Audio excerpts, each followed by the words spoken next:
I thought Alaska would give me peace, a chance to get away from city noise, from people, from everything that felt heavy in my life. I rented a cabin deep in the woods, a place I was told was beautiful but unforgiving. At first, it was exactly what I wanted: snow blanketing the ground like untouched sheets of paper, pine trees groaning under the weight of ice, silence so thick I could hear my own heartbeat.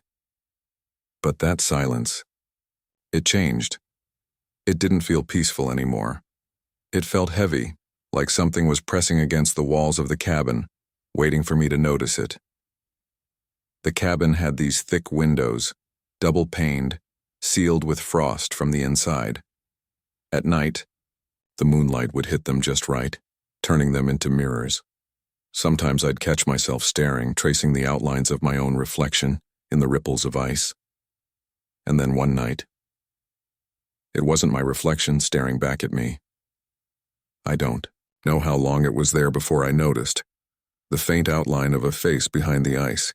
Its eyes were too dark, too hollow, and it wasn't moving. It was just watching. The road to the cabin had been nothing more than a strip of dirt half buried in snow, the kind of trail you only take if you know it's there.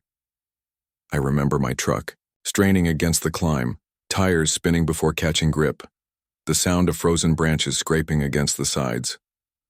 When I finally pulled up to the cabin, I laughed to myself, partly out of relief. It looked small, hunched over like it had grown out of the snow itself, its chimney coughing a thin stream of smoke from the last tenant who'd stayed here. The rental agency hadn't given me much, just a key, a warning about wolves, and the reminder that out here, you're on your own. The nearest town was 20 miles back, and even that wasn't much more than a gas station, a diner, and a church. The woman at the counter had smiled, but there was something in her eyes when I told her where I was headed. She said, "Don't stay out too late. Nights get strange up there." I thought it was just small-town superstition. Inside, the cabin was simple: wood walls, a fireplace, a small kitchen, and a single bedroom. But what caught me right away was the window. It stretched almost the length of the living room, wide, enough to let in the pale light of the snow, but coated in layers of frost that never seemed to melt. When I pressed my hand against it, I felt the cold bleed into my skin. My palm left a faint print before the frost crept back to swallow it. That night, as I unpacked, I heard something outside. At first, I thought it was the cracking of ice in the tree's branches snapping under the weight. But then it came again. Slow, deliberate crunches in the snow. Like footsteps. I froze, listening. The sound stopped just as quickly as it had come.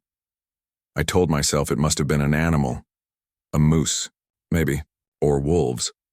But later, when I looked at the window, I swore I saw lines in the frost that hadn't been there before, shapes forming almost like streaks dragged by fingers. Watching me. The second night was worse. The storm had settled in by then, whines howling through the trees like voices carried from far away. The kind of sound that makes you feel small, like the whole world is swallowing you alive. I sat by the fire with a mug of coffee pretending to read, but every time the wind died down I could hear it again. That crunching in the snow. I kept telling myself it had to be wildlife. Out here, animals wander close to cabins all the time. Still, when I finally worked up the nerve to peek through the frosted window, I didn't see anything. Just the snow glowing pale under the moon. The woods were still. Too still. I turned away, but out of the corner of my eye, I caught it. Movement. A shadow stretching across the frost. I whipped my head back, pressing closer to the glass, but there was nothing there. Only the faint outline of something pressed into the ice. A curve, almost like a cheek. I laughed nervously, brushing my hand across the frost, trying to erase it, but the shape clung stubbornly to the glass. My reflection stared back, warped by the ridges of ice, and I told myself it had to be me. Just a trick of light. That night I woke to a sound so sharp it pulled me out of sleep instantly. Tap, tap, tap, the window. I lay frozen, staring at the ceiling, my breath caught in my throat. The tapping came again, irregular, not like a branch scraping. It sounded deliberate, like knuckles against glass. I forced myself to sit up, heart hammering, and glanced toward the living room. Through the doorway, the window glowed faintly from the moonlight, and in the center of it there was a darker patch, a shape, a head tilted just slightly like someone leaning against the glass to see inside. I couldn't move, couldn't blink. The fire had burned down to embers, and the cold crept closer around me.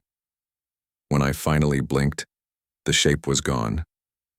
The window was just frost again, nothing more. But I knew what I had seen, and I knew it was waiting for me to look again. By the third night, I was jumpy at every sound. Even the crack of the fire made me flinch. I kept the curtains drawn, though they did little to block the cold that seeped through the window. But sometime past midnight I heard it again, the slow crunch of snow. Closer this time, pacing, circling. I told myself not to look. That looking only made it worse. But the pull was unbearable. My hands shook as I peeled back the curtain and leaned close to the glass. That's when I saw it. The face. It wasn't my reflection. It wasn't anyone's reflection. It was there behind the frost, skin pale and stretched, features distorted by the ice. Its eyes were pits, black and bottomless, yet I knew they were staring right into mine. And then, impossibly, it blinked. I stumbled backward, nearly knocking over the chair. My chest felt tight, like the air had been punched out of me. I told myself it couldn't be real, that maybe I'd dozed off and dreamed it. But when I looked again, the face was still there. I grabbed the poker from the fireplace and stood frozen, gripping it so tightly my knuckles turned white. My breath fogged the air, and with every exhale, the frost on the window shifted slightly. Except, where the face was, there the ice remained still, unchanged, watching. In desperation, I lunged forward and yanked the curtains shut. My heart was pounding so hard I thought it would shake the walls. I didn't sleep.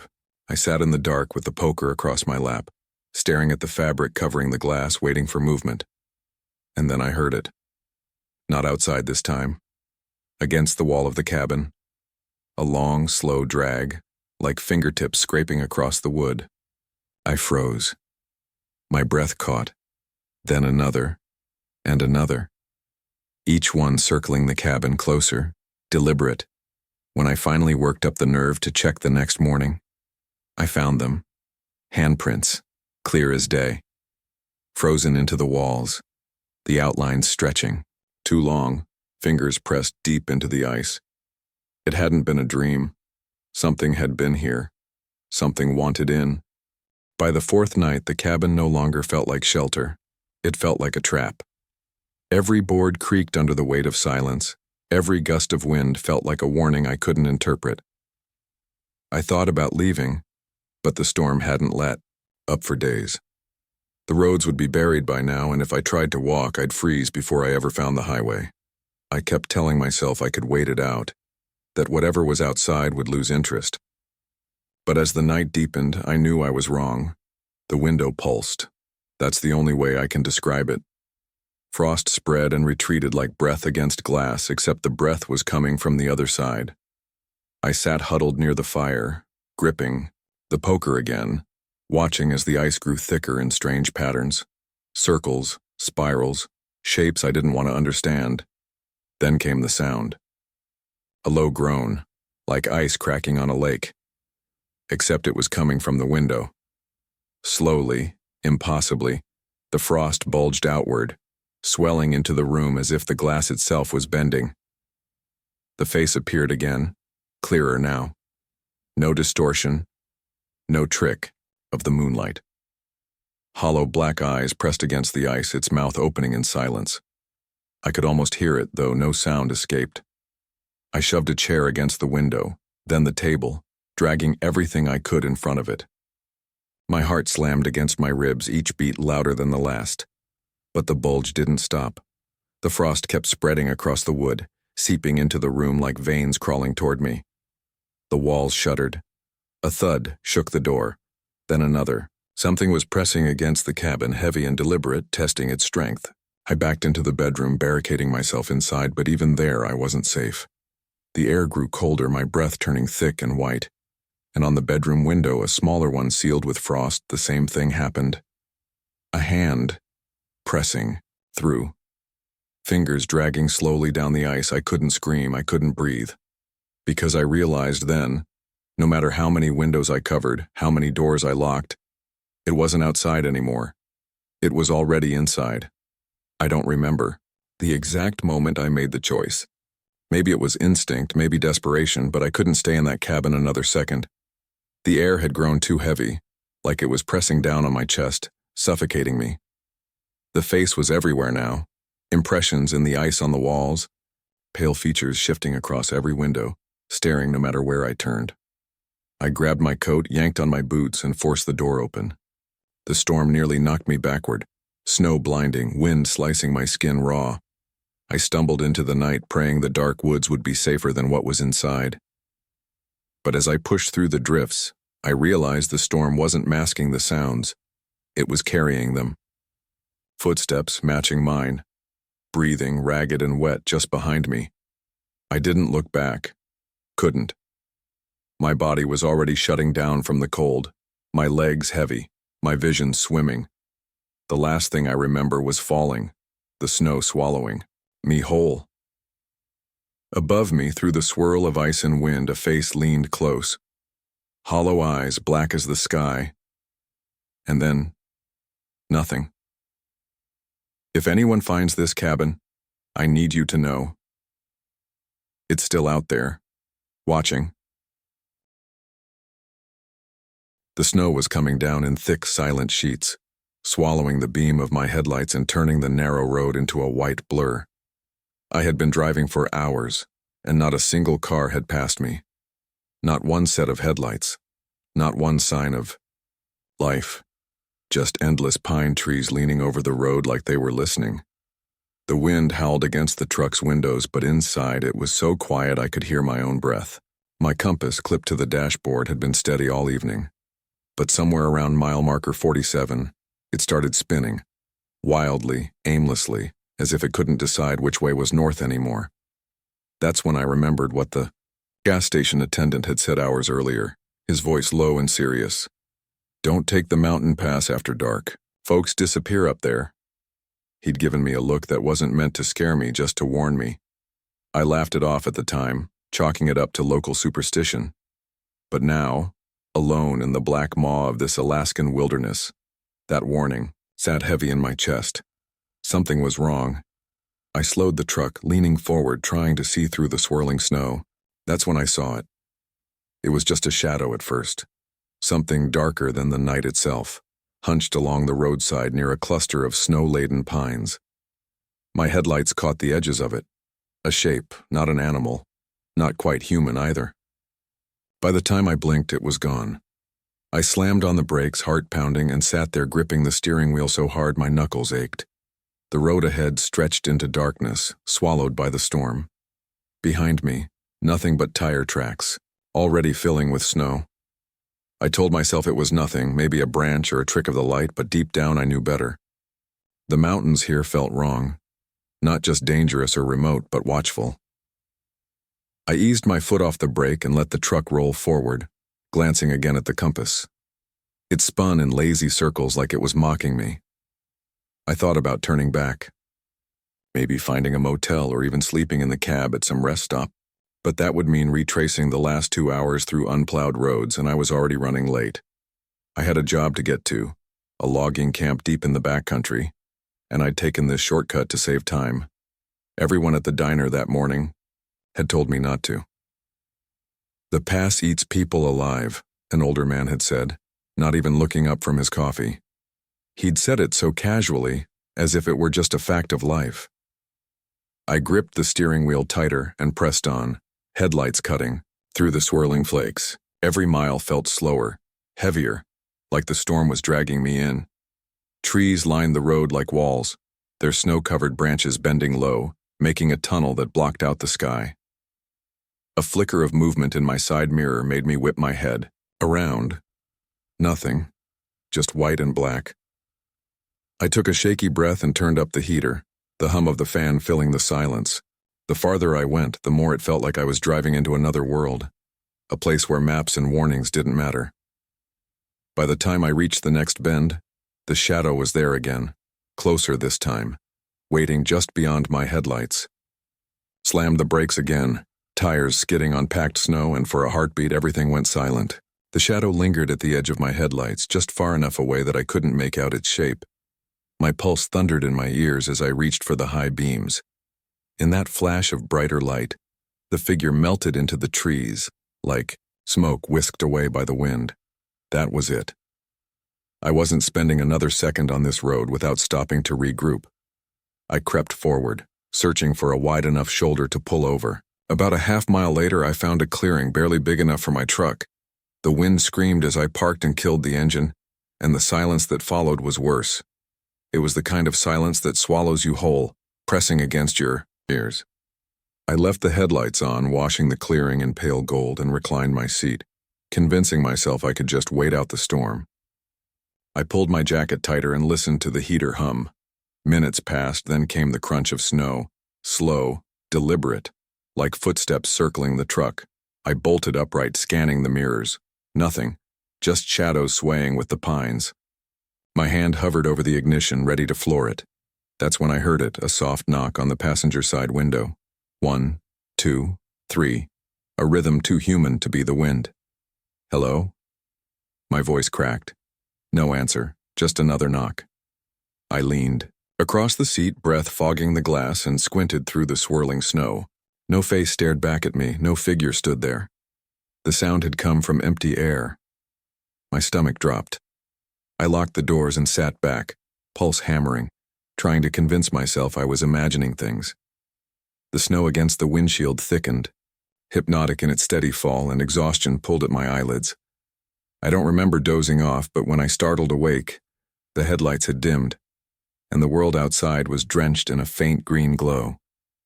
The northern lights painted eerie colors over the treetops, shadows stretching and twisting like living things. And somewhere in the distance, just loud enough to hear, came a voice. Soft, calling my name. At first I thought I was dreaming.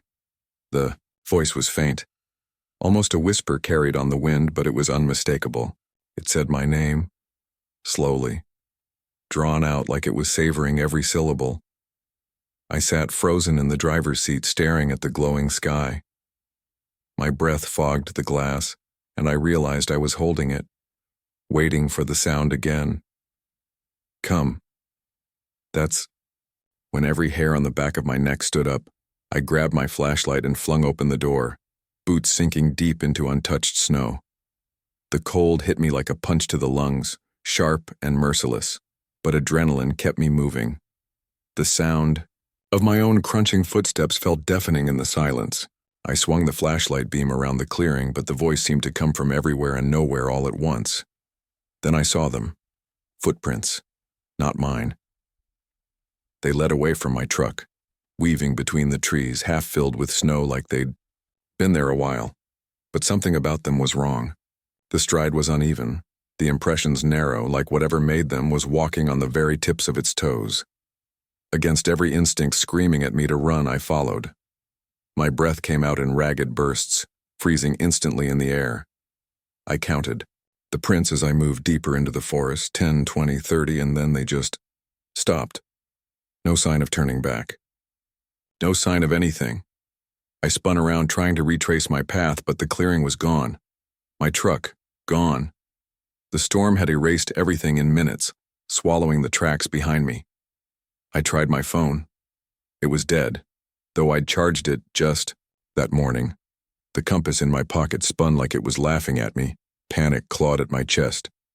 I forced myself forward, shining my light in every direction. That's when I stumbled into something, an old, shredded backpack half buried in snow. The zipper was torn open, and inside were cracked sunglasses, a rusted thermos, and a camera with its screen shattered. Nearby, a tree bore deep gouges, like something with claws had raked through its bark. I wasn't alone, and I wasn't the first. The realization hit me like ice water. I dropped the backpack and backed away, flashlight trembling in my hands. The claw marks were deep, jagged, as if whatever made them wasn't just passing through but claiming this place. The forest around me creaked and groaned under the weight of snow, and every shifting shadow felt alive. I forced myself to keep moving. My breath came in ragged clouds, and the cold was starting to bite through my coat. Each step sent sharp pain through my toes, but standing still felt like an invitation. I followed the faint slope of the ground, hoping downhill would lead me back to the road. After what felt like hours, a dark shape emerged between the trees, a cabin. Its roof sagged under snow and its windows were covered in frost, but it was shelter. I hurried forward, shoving the warped door open. Inside, the smell of rot and damp wood clawed at my throat. The cabin looked abandoned for decades. Broken chairs, a table missing a leg, and a rusted stove in the corner. My flashlight beam caught a map nailed to the wall, its paper yellowed and curling. Red X's marked spots across the mountains, and my stomach turned when I recognized the shape of the pass I'd driven through. On the table sat a cracked compass identical to mine. Beside it, a journal lay open, its pages warped with moisture. The handwriting was frantic, almost illegible. They whisper. They wait. Don't follow the lights. The sound of snow crunching outside made my blood run cold. I killed the flashlight and crouched in the dark, heart hammering in my ears. The whispers returned, clearer this time, surrounding the cabin. They weren't just calling my name now, they were laughing, low and breathy, like a joke only they understood. A shadow passed over the frost-coated window, blotting out the faint aurora glow.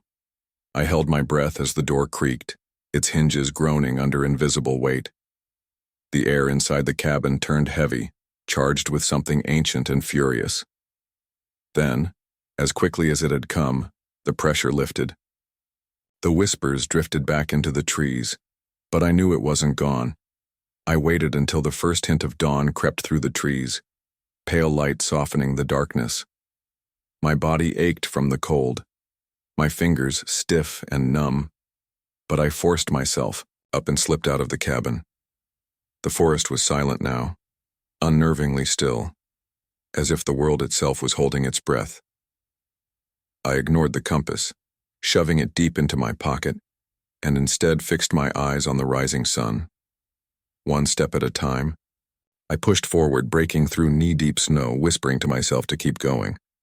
Hours passed, or maybe minutes, I couldn't tell. My vision blurred, but then I saw it.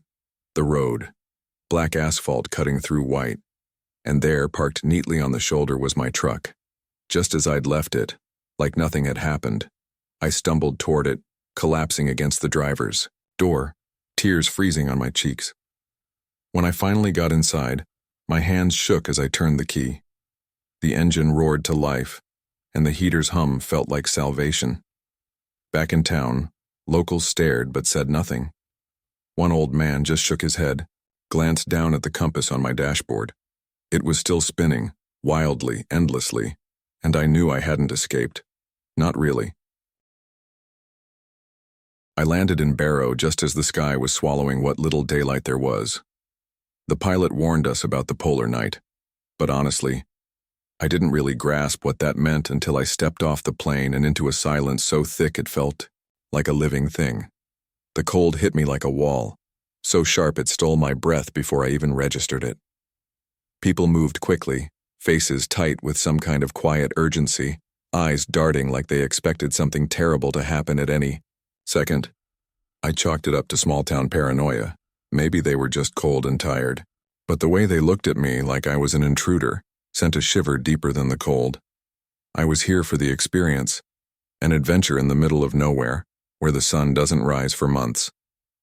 What I didn't expect was the weight of the darkness pressing down not just outside, but inside me. And nobody told me the truth about what really happens in Barrow during the winter. Because this place, it hides something. Something that doesn't want to be found. The rental was a tiny, weather-beaten cabin on the outskirts of town, miles from anything that resembled normal life. The heater sputtered, struggling to fight the cold that seeped through every crack. As I unpacked, The weight of the silence pressed heavier than before. No birds, no rustling leaves, just the faint hum of the wind outside, like a distant, restless sigh. I flipped on the radio, hoping for some noise, some connection to the world beyond this frozen island. But all I got was static. Static that sometimes buzzed and whispered like it was trying to say something or warn me. The locals kept their distance, eyes flicking away whenever I tried to ask questions. When I mentioned the endless night, their smiles twitched, too forced, too quick, and they'd change the subject. One old man muttered, "Don't stay out too long after dark," with a voice so low it felt like a warning buried beneath a joke. But the darkness wasn't just outside. It was inside their words, their glances, like something unspeakable lived here, just beneath the surface. That first night, I lay awake listening. At first it was just the wind. Then I heard footsteps, outside soft, dragging, too heavy for snow. I threw on my jacket and stepped out into the black. The sky was a heavy, endless black with no stars to guide me, no moon to illuminate. I couldn't see anything, but I felt eyes, dozens of them, watching from the shadows. When I called, out, my voice sounded thin, swallowed by the silence.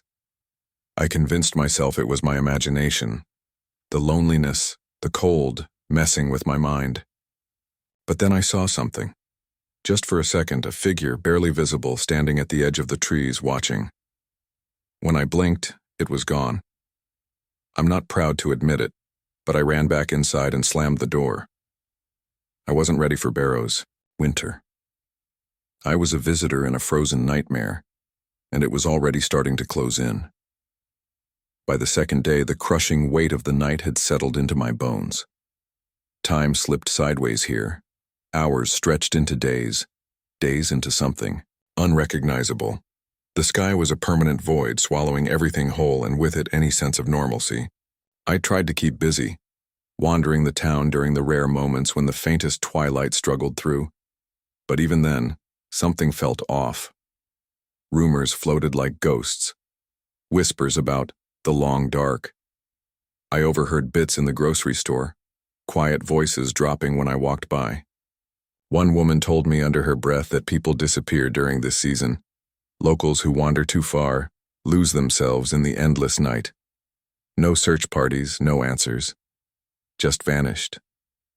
The townsfolk seemed resigned, as if it was part of some terrible tradition they never talked about. I started piecing together stories, fragments from hushed conversations, about how the winter wasn't just cold or dark, it was alive. Something waiting in the shadows, patient and hungry. The power, outages, strange howling heard deep in the night, the way even the dogs wouldn't howl, just whine and shiver in silence. It was like the whole town was holding its breath, waiting for something no one dared to name. At night, the silence was broken by strange sounds, low moans, scraping noises against the cabin walls. I swore I heard footsteps again, closer this time. I tried calling the local sheriff, but the line went dead.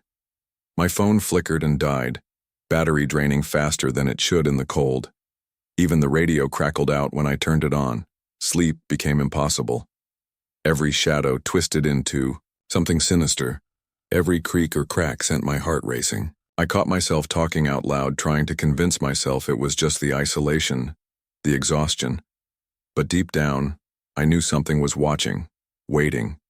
Something older than the snow and ice, and I was trapped in the middle of it. By the third night, I was unraveling. The cold was no longer the enemy, it was the darkness, the silence, and whatever lurked within it. I could feel it breathing just beyond the walls of my cabin, waiting for me to slip up, to let my guard down. The figure from the first night haunted my every thought. Sometimes in the pitch black, I thought I saw it again, pale, barely more than a shadow, but every time I blinked, it vanished. I started locking every door and window, but the feeling of being watched never left. It was suffocating. My mind twisted the silence into whispers, shadows into shapes. I barely slept, my body trembling from cold and fear. I tried to keep my phone charged, but the battery died again, faster than science should allow. I called the sheriff one last time. The line went dead again, followed by a low growl, something not human, echoing through the receiver before silence. That night I heard footsteps inside the cabin. Slow, deliberate. I froze, breath caught in my throat. I wasn't alone. The Dr. handle rattled, then stopped. My heart pounded so loud I thought it would give me away. The shadow at the edge of the window flickered into view, and I swear it was watching me with eyes that gleamed like ice. I screamed and lunged for the door, but it wouldn't budge. I slammed my body against the window, glass cold and unforgiving. Desperation clawed at me. For the first time, I understood what the locals meant by the long dark. It wasn't just the night. It was a living nightmare that preyed on your mind, twisting reality until you couldn't tell what was real. The hours dragged by like centuries. When the sky finally lightened, just the faintest edge of dawn, I collapsed, exhausted and broken. But the terror didn't fade with the light. It was still there, lurking just beneath the surface, waiting for the darkness to return. I realized then that surviving this winter wasn't just about fighting the cold. It was about fighting the darkness inside myself. When the weak light finally crept back into the sky, I thought I'd find relief. Instead, the town felt heavier, like the darkness had left behind something worse. The locals were quieter now, their faces tighter, eyes full of warning I hadn't understood before. They didn't want me here, but now they also didn't want me to leave. I forced myself to explore, desperate to understand what had trapped me in this frozen nightmare. In the town's small library, buried under layers of dust and forgotten records, I found references to something called the Winter Watchers, old legends passed down in hushed tones, entities that emerged during the polar night, creatures that thrived on isolation and fear. They didn't just lurk in shadows. They fed on the silence and the cold, twisting minds, until the lonely were lost forever. I thought it was just superstition until I found a journal, its pages yellowed and brittle. The author wrote of people disappearing, of families fractured by madness and terror. The final entry was a desperate warning. Do not trust the night. Do not listen to the silence. They come when you are alone. That night, the cabin's walls seemed to close in on me. The temperature dropped suddenly, freezing breath fogging the air. I saw the shadow again, closer this time, almost solid, its eyes glowing with a hunger I couldn't comprehend. I felt paralyzed, caught between fight and flight. I wanted to leave, to run back to the plane and never look back. But the roads were impassable, the weather relentless. The town had swallowed me whole.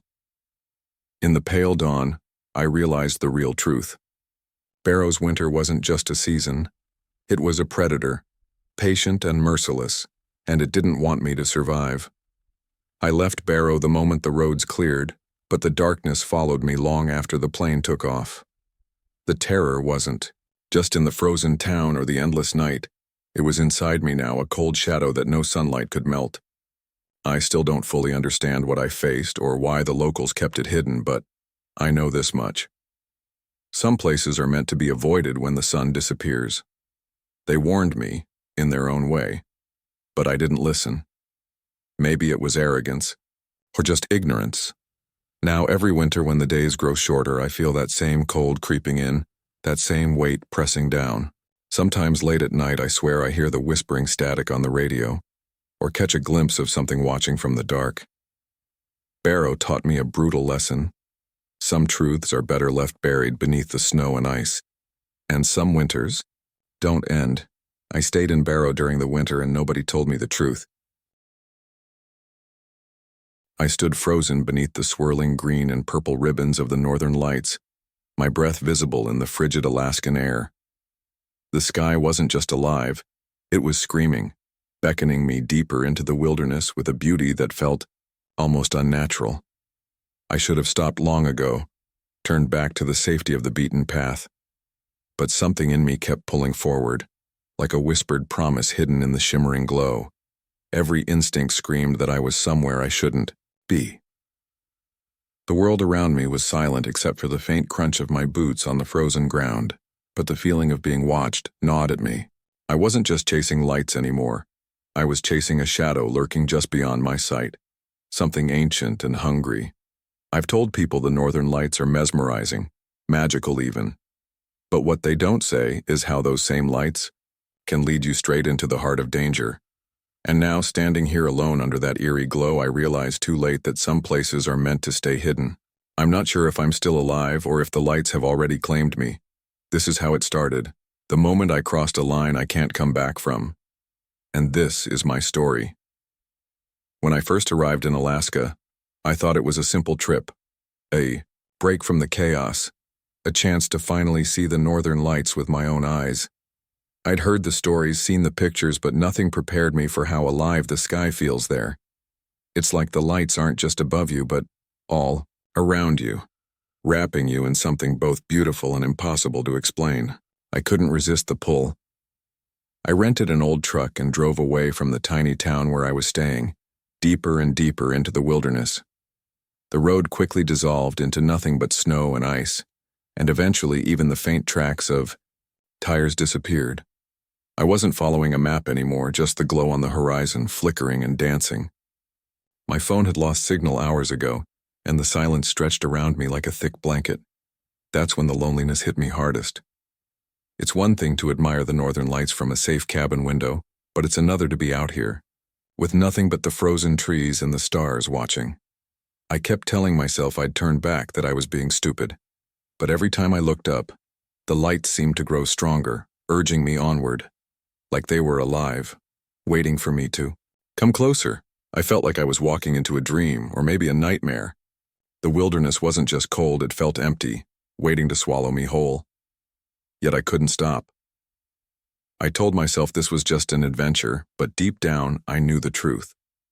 Something about those lights was pulling me beyond the edge of safety, beyond the edge of reason. The further I went, the more the world around me began to feel wrong. The trees grew taller and more twisted, their branches clawing at the sky like desperate hands. The snow beneath my boots was no longer just white. It was patchy, mottled with strange stains that I tried to ignore. Every so often I caught glimpses of footprints that didn't match mine, too big, too uneven, like something dragging a heavy weight. I told myself it was an animal, maybe a moose or a bear, but my gut said otherwise. At night, the sounds became harder to explain. There were snaps and cracks in the underbrush, whispers carried on the wind that didn't belong to the trees or animals. Once I thought I saw a shadow moving just beyond the edge of my campfire's glow, a figure standing completely still, watching me. When I blinked, it was gone. The northern lights weren't just above me anymore. They were everywhere, pulsing, with an intensity that felt almost malevolent. Their colors bent and shifted in ways that no natural light should, painting the sky with flashes that made my head ache. I started to question my own senses. Was this real? Or was I losing my mind? Out here, alone and cold? I tried to keep my fear in check, but every night I lay awake in my sleeping bag, staring at the dancing lights through the tent fabric, feeling like they were waiting for me to make a wrong move. I didn't know what I was chasing anymore, but it was clear the lights were leading me somewhere, and I wasn't sure I wanted to arrive. That clearing hit me like a punch to the gut. Too perfect, too quiet. The northern lights weren't just above me now. They were reflected in the frozen pond at my feet, casting ghostly ripples of green and purple across the ice. The air was thick, almost electric, and every hair on my skin stood on end. I should have turned around, but my feet wouldn't listen. Then I saw it. Not a person, not quite, but something standing just beyond the edge of the clearing. Its shape was distorted, like a shadow twisted in the aurora's glow. I could feel its eyes, on me, cold and hungry, watching every move. I wanted to scream, to run, but my voice caught in my throat.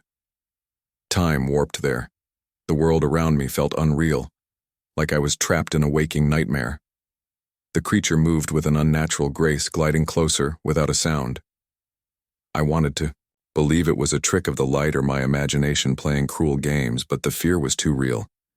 I remember my heart pounding like a drum, my breath shallow and fast. I thought about everything I'd read about the wilderness, about the old legends, the warnings locals whispered but never spoke aloud.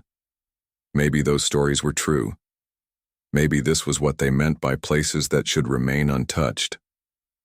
I didn't know if I was seeing something supernatural or something deeply wrong with my mind. But I knew one thing: I wasn't alone. Panic set in like a wildfire. I stumbled backward, breaking the fragile silence of that frozen clearing. The creature, or whatever it was, glided closer, its form shifting with the eerie lights, almost blending into the landscape. My breath came out in ragged gasps, my limbs heavy with ice-cold fear. I tried to turn and run, but the snow seemed to close in, swallowing my footsteps, erasing my path like the wilderness itself was alive and determined to trap me. The trees whispered threats as the wind howled through their twisted branches. Shadows flickered at the edges of my vision, twisting into shapes I couldn't recognize. My mind screamed to keep moving, but my body betrayed me, muscles locking, heart racing, like a drumbeat in my ears. The lights pulsed overhead, brighter now, almost suffocating, as if they were trying to consume me. I kept hearing a voice, a faint whisper carried on the cold wind, that told me to stay, to become part of this place forever. I wanted to resist, but the allure was crushing. The boundary between reality and nightmare blurred. Every direction looked the same, and I couldn't tell if I was moving forward or circling back into the same trap. That night, under the relentless aurora, I realized I had followed the lights not just into the wilderness, but into something far darker, somewhere I wasn't meant to be. I don't remember how long I ran before I collapsed, gasping in the snow beneath the eerie glow of those damned northern lights. When dawn finally broke, the sky was clear, cold, and quiet. Too quiet. The forest around me looked normal again, as if the nightmare had been a trick of the night. But I knew better. Something had changed. The lights had shown me a world hidden beneath the beauty, a place where the wild and the terrible coexisted. I was lucky to escape, but I'm not sure if I truly left. Sometimes, late at night, I still see those flickering colors behind my closed eyelids, hear the whispering wind calling me back. I've tried to tell people what happened, but most just smile politely or chalk it up to the isolation playing tricks on my mind. Maybe that's true.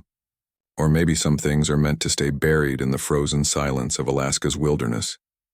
One thing's certain. I followed the northern lights, and they led me somewhere I shouldn't be.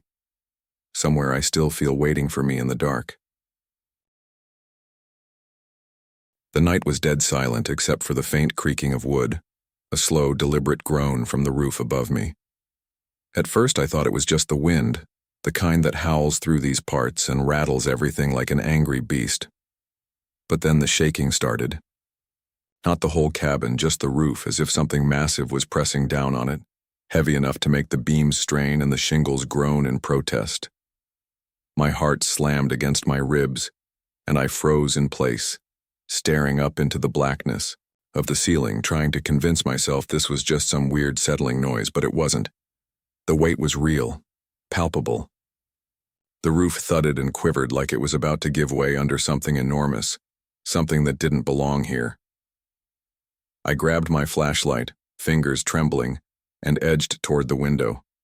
Outside, the dense forest was pitch black, nothing moving except the occasional snap of a twig. I wanted to scream, to run. But the frozen silence wrapped around me like a shroud, pinning me in place. This wasn't just a bad night in the wilderness. This was something else. Something watching. Something waiting. And whatever it was right above me. I never thought I'd end up here, deep in the Alaskan wilderness, hundreds of miles from the nearest town, in a cabin so isolated it feels like another world entirely. After everything that went wrong back home, I craved silence. A break from the chaos, a place to breathe and maybe figure out who I was outside the noise of the city. The cabin was supposed to be that escape, a small, rickety place I found through a friend tucked away where the trees press close and the sky stretches endless and cold. At first it was peaceful. The kind of peace that hits you like a cold slap when the sun sets and the forest falls utterly quiet. But peace turned into something else the first night I heard footsteps on the roof. Just soft thuds, like someone walking carefully, trying not to make noise. I laughed it off at first, probably just a raccoon or some other critter. But those noises didn't stop. They got heavier, slower, and almost deliberate. Then there were the sounds coming from the woods, the kind you try to ignore but can't. Twigs snapping, leaves rustling in ways that didn't match the wind. Sometimes I'd catch glimpses of something just out of sight, like a shadow moving between the trees, too large to be an animal, too silent to be human. I kept telling myself I was imagining things, that the isolation was playing tricks on me. But the weight on the roof, the sounds in the dark, they all started to feel like a warning, a reminder that out here, you're never really alone. And whatever was out there was waiting. The next few nights only made things worse. The weight on the roof grew heavier, the thuds more pronounced, like something pacing back and forth just above me, testing the limits of the fragile cabin. I tried to keep my cool, convinced that it was just an animal, maybe a bear climbing the roof or a moose that somehow found its way up there, but none of it made sense. No animal that size should be on a cabin roof, and the sounds didn't match anything I'd ever heard before. I forced myself to investigate during the day, stepping cautiously outside to check the roof's condition. The shingles were cracked and splintered in places as if clawed or stomped on by something enormous. My hands trembled when I found huge footprints pressed into the soft snow, nearly twice the size of any bear paw I'd ever seen. They disappeared into the thick woods, leading away from the cabin in an uneven trail, as if whatever it was had been pacing or circling around me. Each night, the weight seemed to grow, pressing down harder and harder until I could feel the strain through the floorboards beneath my feet. I stopped sleeping, haunted by a deep sense of being hunted. The isolation, which I once craved, now felt like a trap tightening around me. I caught myself talking to the walls, bargaining with the shadows, begging for a break. And still I heard it, the slow, methodical steps on the roof. Waiting. Watching. Something was circling me out there. Something vast, ancient, and utterly terrifying. By the time the third night rolled around, I wasn't just scared, I was terrified. The weight on the roof wasn't just heavy. It was moving. It shifted, stomped, and dragged across the beams above me, shaking the entire cabin like a beast trying to break in. I wanted to believe it was just some huge animal, but the sounds were different. Too deliberate, too intelligent, like something aware it was being heard. I tried calling for help, but my phone had no signal out here. No one would hear me even if I screamed. The wilderness around the cabin was a frozen maze of trees and shadows, and I was completely alone. I thought about running, but every time I stepped outside, I caught that smell, a thick, musky odor that made my skin crawl. And I heard those massive footsteps crunching through the snow in the dark. The cold wasn't the worst part. It was the silence between the sounds, the spaces where I could feel something watching me but couldn't see it.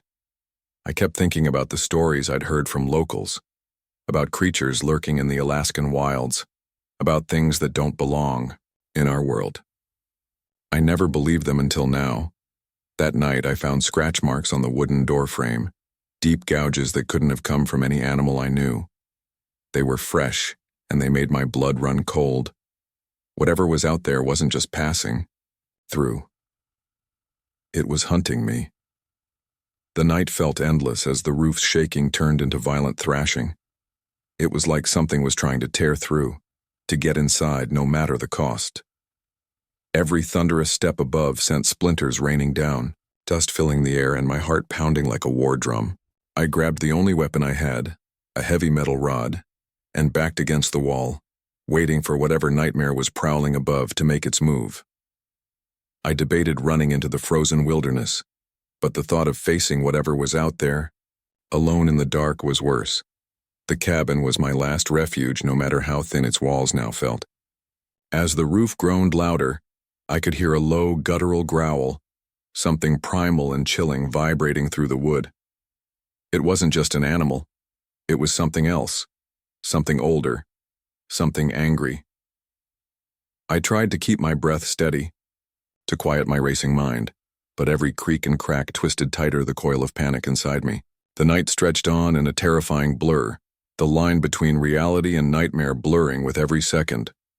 At one point, the roof seemed to lift slightly, as if the creature was trying to pry it open. I slammed my body against the door and whispered a desperate prayer that I'd survive till dawn. When the first weak light of morning finally seeped through the frost-covered windows, the noises stopped. The heavy weight lifted. I slumped to the floor, exhausted, broken, but alive. Morning came like a fragile promise, soft light filtering through the frost but leaving the heavy silence in its wake. The roof no longer shook, no ominous weight pressed down from above, just the cold stillness of a cabin left scarred by something I couldn't explain. I stepped outside, the snow crunching underfoot, and found deep, jagged marks gouged into the wood and giant footprints trailing off into the wilderness, disappearing among the trees. I wanted to believe I'd imagined it all, that exhaustion and isolation had twisted my mind. But the evidence was clear. Something enormous had been here, something alive and terrifying, and it was still out there in the wilds watching. I left the cabin that day, the weight of what happened pressing down heavier than any roof. The isolation I sought turned into a memory soaked in fear, a warning carved into my bones. I don't know if I escaped or if it just let me go, but one thing is certain. I'll never forget the night my cabin roof shook under the weight of something heavy, something that still haunts the silence of Alaska's endless wilderness.